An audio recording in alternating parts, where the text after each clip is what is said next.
اعوذ باللہ من الشیطان الرجیم بسم اللہ الرحمن الرحیم۔ آج پنجاب اسمبلی کے اندر عمران خان صاحب کے اوپر جو قاتلانہ حملہ ہوا تھا اور بزدلانہ حملہ ہوا تھا، امپورٹڈ حکومت کی نااہلی اور نکما پن اور نکھٹو پن کے حوالے سے آج سے ہفتہ پہلے ایک قرارداد پاس ہوئی تھی، لیکن اس قرارداد کو کہ جو پاکستان کے سب سے بڑے صوبے کی اسمبلی نے پاس کی تھی، اس کے اوپر کسی قسم کی کوئی ایکٹیویٹی اور کوئی رزلٹ نہیں آیا۔ اس کے حوالے سے آج ایک دفعہ پھر پنجاب اسمبلی، پاکستان کی سب سے بڑی صوبائی اسمبلی کے فلور کے اوپر ایک دفعہ پھر قرارداد پاس ہوئی ہے کہ عمران خان صاحب کے اوپر جو قاتلانہ حملہ ہوا ہے، پاکستان کی عوام کا تقریباً 75 سے 80% جو حصہ ہے وہ عمران خان صاحب سے محبت کرتا ہے، عمران خان صاحب کو اپنا لیڈر مانتا ہے، عمران خان صاحب کی پاپولیرٹی ہے۔ عمران خان صاحب ایک نجات دہندہ کے طور پہ اس وقت پورے پاکستان کے اندر جانے مانے پہچانے اور گردانے جا رہے ہیں۔ تو جو 75 سے 80% ماس مائنڈ کو ریپرزینٹ کر رہا ہے جو لیڈر، اس کے اوپر قاتلانہ حملے پہ ایک دفعہ قرارداد پاس ہوئی، کوئی کسی قسم کا رزلٹ نہیں آیا۔ آج دوسری دفعہ قرارداد پاس ہوئی ہے اور ہم نے وفاقی حکومت سے بھی مطالبہ کیا ہے اور پاکستان کے انتہائی قابل احترام سپریم کورٹ کے چیف جسٹس سے بھی مطالبہ کیا ہے کہ اس کے اوپر فوری طور پر جوڈیشل کمیشن بنایا جائے۔ اور اس وقت پوری پاکستانی قوم ارشد شریف کے کیس میں، اعظم سواتی صاحب کے کیس میں اور خصوصاً عمران خان صاحب کے اوپر قاتلانہ حملے والے کیس میں پوری پاکستانی قوم ہر طرف سے مایوس ہو کر، پی ٹی آئی کی لیڈرشپ بھی، عمران خان صاحب بھی، عوام بھی، پی ٹی آئی کے کارکنان بھی، ہم ہر طرف سے مایوس ہو کر صرف اور صرف پاکستان کے عدالتی سسٹم اور پاکستان کی عدالتوں کی طرف دیکھ رہے ہیں۔ اور میں یہ سمجھتا ہوں کہ اس وقت پاکستان کی بقا، پاکستان کی سربلندی اور پاکستان کی نیک نامی میں اس موقع کے اوپر پاکستان کی عدالتوں کا ایک امتحان ہے۔ میں اس پریس کانفرنس کے ذریعے سے پاکستان کے عدالتی سسٹم اور عدالتی سسٹم کے ارباب بست و کشاد، میں ان کے سامنے ایک چھوٹی سی مثال رکھوں گا۔ 1939 سے لے کے 1945 کے درمیان دوسری جنگ عظیم تھی اور اس دوسری جنگ عظیم کے پہلے 2-2.5 سالوں میں جرمنی کی فضائیہ نے اور جرمنی کی بری فوج نے انگلینڈ کا جناب دھڑم تختہ کر کے رکھ دیا، انگلینڈ کو تباہ و برباد کر کے رکھ دیا، انگلینڈ کو زمیں بوس کر کے رکھ دیا، اکانومی تباہ، انفراسٹرکچر تباہ، عمارتیں تباہ، ہر چیز کا بیڑا غرق ہوا تھا۔ اس موقع پر برطانیہ کے جو ارباب بست و کشاد اور لیڈرشپ تھی وہ بیٹھی تھی اور صلاح مشورہ کر رہی تھی کہ کیا ہمیں جرمن قوم کے سامنے ہتھیار ڈال دینے چاہیے کہ نہیں ڈالنے چاہیے، کیا ہمیں اپنی شکست تسلیم کر لینی چاہیے کہ نہیں کرنی چاہیے۔ اس موقع پہ چرچل نے ایک بڑی زبردست بات پوچھی تھی اور کہی تھی۔ اس نے پوچھا تھا کہ مجھے یہ بتاؤ، کیا برطانوی عدالتوں کے اندر لوگوں کو انصاف مل رہا ہے؟ تو جواب آیا کہ بالکل برطانوی عدالتوں کے اندر لوگوں کو انصاف مل رہا ہے۔ تو چرچل نے کہا تھا کہ اگر برطانوی عدالتوں کے اندر لوگوں کو انصاف مل رہا ہے تو دنیا کی کوئی طاقت بھی برطانیہ کو زمیں بوس اور برطانیہ کو اپنے قدموں پہ نہیں بٹھا سکتی، اس کو شکست نہیں دے سکتی، اس کو ڈیفیٹ نہیں کر سکتی۔ اب یہ ایک محض تاریخ کا ایک فقرہ یا ایک کلمہ یا ایک جملہ یا ایک واقعہ نہیں ہے، اس کے پیچھے روز اول سے لے کے حضرت آدم علیہ السلام سے لے کے قیامت تک ایک سبق ہے۔ وہ سبق یہ ہے کہ کسی ریاست، کسی معاشرے، کسی سوسائٹی، کسی ملک کے اندر اگر عدالتیں انصاف فراہم کریں گی تو وہ معاشرہ، وہ سوسائٹی اور وہ ملک جو ہے وہ سروائیو بھی کرتے ہیں، عزت اور احترام کے ساتھ جو ہے وہ دنیا کے نقشے پہ قائم اور دائم بھی رہتے ہیں۔ اور جن عدالتوں کے، جس معاشروں کے اندر، جن ملکوں کے اندر، جن قوموں کے اندر وہاں کی عدالتیں انصاف دینا چھوڑ دیں تو پھر حالات خراب ہو جاتے ہیں۔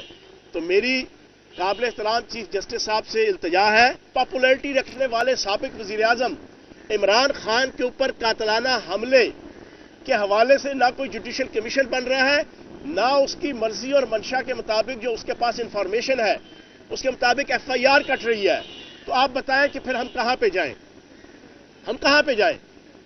امپورٹڈ حکومت سے تو جناب ہمارا کسی قسم کا بھی کوئی امید نہیں ہے۔ اور آج اسمبلی کے اندر بھی ان کے ایک نون لیگ کے ممبر نے اس انداز سے امپورٹڈ حکومت کے نام کے اوپر احتجاج کیا جیسے یہ ان کی چھیڑ ہے، اور چھیڑ نہیں ہے، حقیقتاً امپورٹڈ حکومت ان کے لیے بھی گالی ہے اور عوام کے لیے بھی گالی ہے اور پاکستان کے لیے بھی گالی ہے۔ یہ جو حکومت آئی ہوئی ہے، وزیر اعظم بھی باہر، جس کا وزیر خارجہ بھی باہر، جس کے آدھے منسٹر اس وقت باہر گھوم پھر رہے ہیں، موج مستی کر رہے ہیں، انہیں اس سے غرض ہی نہیں ہے پاکستان کے حالات کیا ہے، انہیں اس سے غرض ہی نہیں ہے پاکستان کی اکانومی کے حالات کیا ہے، انہیں اس سے غرض ہی نہیں ہے کہ پاکستان کے اندر ارشد شریف کیس، عمران خان صاحب کے اوپر قاتلانہ حملہ، اعظم سواتی صاحب کا کیس، لانگ مارچ اور اسی طریقے سے باقی تمام ایشوز کے حوالے سے پاکستان کہاں پہ کھڑا ہے اور کس سائڈ پہ جا رہا ہے، انہیں اس سے کوئی غرض نہیں ہے۔ لوٹ مار کا بازار گرم ہے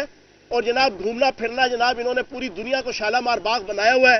جناب آؤٹنگ ہو رہی ہے، پکنک منا رہے ہیں، موج میلہ ہو رہا ہے، اور سرکاری دوروں کے اندر بھی جناب چارٹرڈ طیارے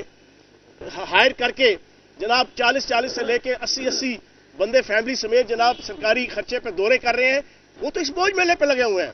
لیکن ملک انتہائی دگرگوں حالت میں ہے۔ تو آج اس پریس کانفرنس کے ذریعے سے بھی یہ جو ابھی ہمارے سارے فاضل ممبران قومی اور صوبائی اسمبلی کے شاہ محمود قریشی صاحب کی قیادت میں سپریم کورٹ لاہور رجسٹری کے اندر گئے ہوئے ہیں، وہاں پر یہی مطالبہ کرنے اور یہی اپنا غم بیان کرنے گئے ہیں کہ بتائیں ہمیں انصاف کہاں سے ملے گا۔ آج بدقسمتی کی انتہا دیکھیں کہ پاکستان کی سب سے بڑی، سب سے پاپولر پارٹی چاروں صوبوں گلگت بلتستان اور کشمیر کے اندر واضح اکثریت رکھنے والی عددی پارلیمنٹ کے اندر اور اسمبلیوں کے اندر اور ریاستی اسمبلیوں کے اندر پارلیمنٹ ان کے جناب ممبران اسمبلی کے پوائنٹ آف ویو سے بھی اکثریت تھی اور عوام کے اندر جو اس کی جناب شنوائی ہے اور عوام کے اندر جو اس کی پذیرائی ہے اس کے حوالے سے بھی نمبر 1 پارٹی، وہ پارٹی کے تمام ممبران پارلیمنٹ عدالت گئے ہیں، پاکستان کی عدالت عظمیٰ کے پاس، لاہور رجسٹری کے پاس، کہ بتائیں جناب ہم کہاں پہ جائیں، ہم کس سے انصاف مانگیں، ہم کس سے اپنا حق مانگیں۔ تو میں یہ سمجھتا ہوں کہ یہ انتہائی عجیب و غریب سچویشن ہے اس وقت ملک کے اندر، اور ہمارا مطالبہ ہے کہ فوری طور پہ عدالت عظمیٰ جوڈیشل کمیشن بنائے، امپارشل جوڈیشل کمیشن ہو، اور جو عمران خان صاحب کی طرف سے درخواست آئی ہے اس کے مطابق پراپر انویسٹیگیشن ہو،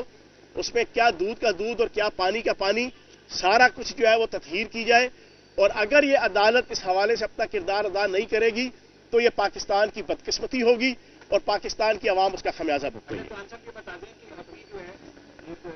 عمران خان صاحب کی طرف سے نیا بیان آیا کہ امریکی دھمکی اور خط کو جو ہے بھارتی کا حصہ نظر انداز کر دیا ہے، نہیں، اس کو غلط انداز سے جو ہے وہ میڈیا کے اندر پیش کیا جا رہا ہے۔ سر یہ بتائیں کہ ماشاءاللہ 3.5 سال آپ نے حکومت کی ہے اور اعتماد کی بلندیوں کو، تمکنت کی بلندیوں کو چھو رہے تھے، آج آپ اتنی بے بسی کا اظہار کیوں کر رہے ہیں ان اداروں سے جن اداروں پہ آپ کو ناز تھا؟ پہلی بات تو یہ ہے کہ کسی ادارے کے اوپر ہم نے